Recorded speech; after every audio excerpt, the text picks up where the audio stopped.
Welcome aboard the Culture Station. My name is Vince. Let's see what we find out there today. What's going on, everybody? Hope you're all having a wonderful day. Hope you all had a great Thanksgiving holiday. Did y'all do anything special? Did you do anything fun? What did you eat? Did you eat the standard Thanksgiving dinner? Did you have something different? Something you might want to share with the rest of the class and maybe, introduce us to maybe a new tradition. I started bringing little smokies to Thanksgiving because everybody, is hungry and hangry, waiting for the bird and never anything to munch on. So no, we have little smokies at ours. Anyways, did you guys go catch any movies over the Thanksgiving break? Did you maybe potentially try and help Disney? Did you go see the Hunger Games? Did you watch anything on TV? If you didn't do any of those things, then you would be among a large majority of not only the American crowd, but the entire world, honestly. Let's go ahead and take a look at some articles I found, or not some articles, but some information I found, looking up. So first, I'm gonna bring up here the Box Office Mojo take for the Marvels. Okay, remember we talked about this a few weeks ago. The Marvels had a budget of like $300 million, right? Like it needed to make like $600 million to break even, something around there. Let's say it needed to make $400 million to break even. Okay, let's cut a third off of our initial guess.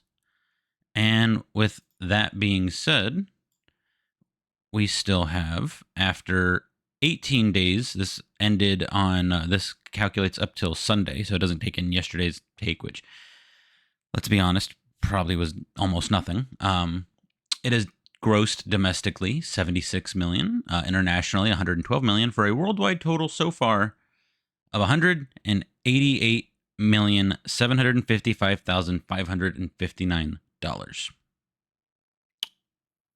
18 days. 18 days, almost 3 full weeks in theaters, and we are sitting at less than $200 million worldwide. And remember, the studios get a bigger cut of this number than they do of this number, because this has to be shared with the domestic theaters. This is being shared with the international theaters, with international rights holders, with international distributors. So it's not looking good for the Marvels, right? And, we all predicted that. I can't be I know I'm not the only one who didn't think this movie is doing worse than I thought it would do, but who thought this movie was going to bomb. I think Disney was counting on their traditional standby. The one thing they've always been able to count on is that they would release a animated film over the Thanksgiving holiday, and it would be number one. And it would make a butt ton of money, right? Well, here's the movie they released, Wish, with a domestic haul of 31.5 and international haul of 17. So a worldwide pool of almost $49 million. $49 million, 5 days, right? Because it opened Wednesday, although technically it didn't. Preview started Tuesday. They're calling it a 5-day weekend. But the numbers for Wednesday, I believe the Tuesday previews rolled into the Wednesday total. So that numbers actually that number right there should probably be a little lower. But yeah, 48 million. I don't know what the budget was on this one, but if I remember correctly, I remember hearing numbers around 150 to 200 million, right? Which would again make it need to be 300 to 400 million dollar total take in order for Disney to even break before they start turning any kind of profit, but just breaking even. And they're at 50, which I guess isn't bad for 5 days. It's not what they would have wanted, because if you look here for the 5-day weekend box office altogether, Wish came in third behind Napoleon and Hunger Games, and Hunger Games has been out for a week already. This is their second weekend and they're number one. Even with the mixed reviews on that one. But Wish, I don't know if anybody out there has heard anything about it, but Wish is just getting torn apart online. People don't like the story. It's pissing off fans of the original Disney movies because apparently, brief summary, what I understand of this movie, it was supposed to be a 100th anniversary celebration of Disney animation, and it was supposed to be about the original plot was supposed to be about the origins of the song "When You Wish Upon a Star." Then the activists got involved. All the little blue hairs and the feministas came in and threw their fits and pushed the agenda and turned it into what it is, which is a movie about a Hispanic girl and becoming the fairy godmother.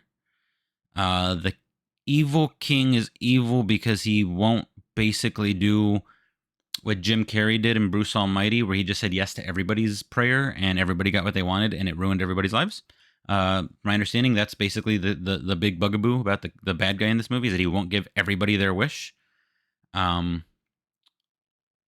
yeah, and then at the end of the movie, the little Hispanic girl becomes the fairy godmother, the white fairy godmother.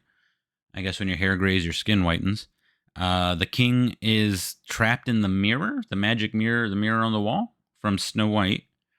The little girl's pet goat becomes the founder of Zootopia, and their little wishing star becomes the song that they sing about when you wish upon a star.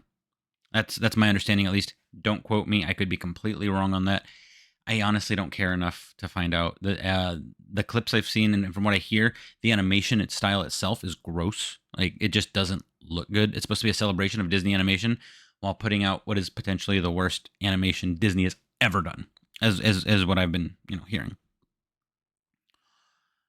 And finally, the last big thing that I think should be touched on over the last week is Doctor Who. I don't know if anybody here watches Doctor Who or cares about Doctor Who or ever cared about Doctor Who, but they brought Doctor Who back for the 60th anniversary special. Jodie Whittaker, the last Doctor, her run had been so bad that rumors are BBC had just straight up decided to cancel until Disney came in and put money behind it, and then they got Russell T Davies, who was the original showrunner of the rebooted Doctor Who in 2005. He's the one who brought it back after it had been, off the air for about 10 years. They brought David Tennant back, they brought Catherine Tate back, pretty much universally considered the best new Doctor, and a lot of people consider him the best Doctor overall. Catherine Tate playing Donna Noble, one of the best companions. And so people were excited for the 60th anniversary because, it had gotten woke with Jodie Whittaker and Chris Chibnall, but maybe RTD and Tennant and Tate being back would make it good again, right? Like, that was the hope. That was the hope when all that was announced. I didn't think that was going to happen because I'd heard other interviews with Russell T Davies since he had left Doctor Who, and he seems to have been completely sucked in, completely taken over by the message. But he, the 60th anniversary special came out this past week, and from all the clips I've seen online, it is the wokest piece of drivel that has ever appeared in Doctor Who. Like, all the woke crap from Jodie Whittaker, fucking Jodie Whittaker Doctor, going to 1960s America and being the one to tell Rosa Parks not to go to the back of the bus. That's pretty woke. But I think having, Donna Noble here and her son person, her non-binary born a son, transition to a daughter, both tell the Doctor that he just can't understand things because he's a quote-unquote male-presenting Time Lord and a woman would get it. I think has to be honestly more woke. Has to honestly be more bullshit than than anything with Jodie Whittaker, than anything Chris Chibnall put out there. Like, honestly, this whole special, I think, is more insulting than them retconning William Hartnell to no longer be the first Doctor. That the first Doctor is not Gallifreyan, but a little black alien girl baby that the Gallifreyans found and tortured for billions of years until they could learn her powers of regeneration. And then she just happened to be only a man until 2015. You know, I saw somebody else on Twitter talking about how it's funny how he's been watching Doctor Who for 60 years, and through all the eras in time the Doctor has ever gone to, he's never worried about pronouns until 2020, 2023. All of a sudden pronouns matter. This all-knowing, all-powerful space alien who has lived for essentially an infinite amount of time, has infinite amount of knowledge, gives a shit about the Earth's cultural West bullshit woke agenda in 2023. It doesn't make sense to me, and I don't think it makes sense to pretty much anybody, because here on this BBC review of it, BBC, the people who make the show, reviewed it, and I think it's best summed up here in this one little sentence. Although the show has always been progressive, look at the number of stories over the decades about, for example, threats to the environment. The special is preachy, and by the end, little more than a delivery system for the message. Right? The fact that they're quoting the drinker here, I mean, the guy's wrong. It was never caring about the environment or caring about civil rights in the, real sense, back when people didn't have their rights and we actually needed to fight for the rights for certain groups of people here in America or in the West. I'm not talking about, the Middle East or Asia or Africa or some other fucking third world bullshit. I'm talking about the cultural West, England and America, basically. We don't need to worry about, the civil rights stuff anymore, in my opinion. But, at a time we did, and Doctor Who touched on that, and that is not progressive in the way that this guy and this outlet and these people use the word progressive, because to them progressive is, men wearing dresses and women not shaving their armpits and just gross bullshit. But even he can see that this is pushing it so far. And right here,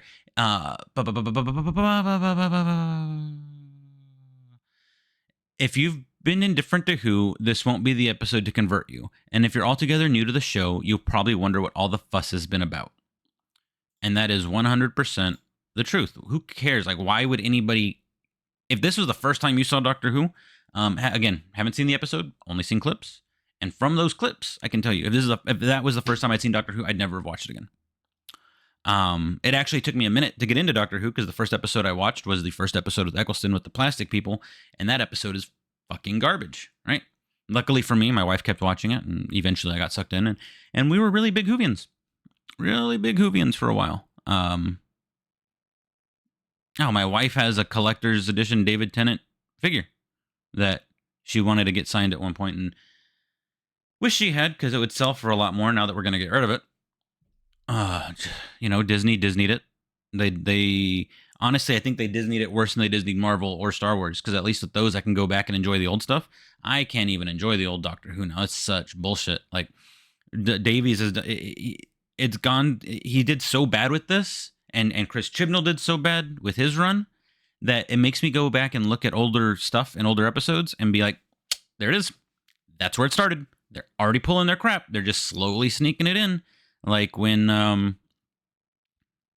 Tennant splits himself in two so one of them can stay with Rose, because he loves Rose Tyler. Bullshit. The Doctor never fucking fell in love with any of his companions. He doesn't have time for that, right? But yeah, sorry, a little bit of a ramble there. But yeah, that's the news that's like the big entertainment news of what went on over the Thanksgiving week. The Marvels continues to fail. Wish flopped hard as hell. Honestly, maybe even harder than the Marvels. Let's take a quick peek at that real quick, just to you guys here. First 5 days for the Marvels was, I can't see with my camera there. Let's see, 21, 15, 9, 2, 3. So that's what?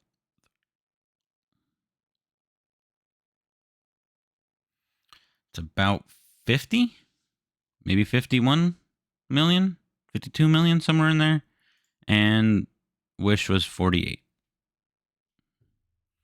Now, of course, yeah, Marvel's technically had a wider appeal because it is a superhero movie, so adults, whereas Wish is generally aimed at families and children. But then again, Marvel's was aimed generally at, like, the Marvels was aimed at cat ladies, as they've proven with their marketing, and Marvel in general was always aimed towards teenage boys. So, before Disney bought it. And, yeah.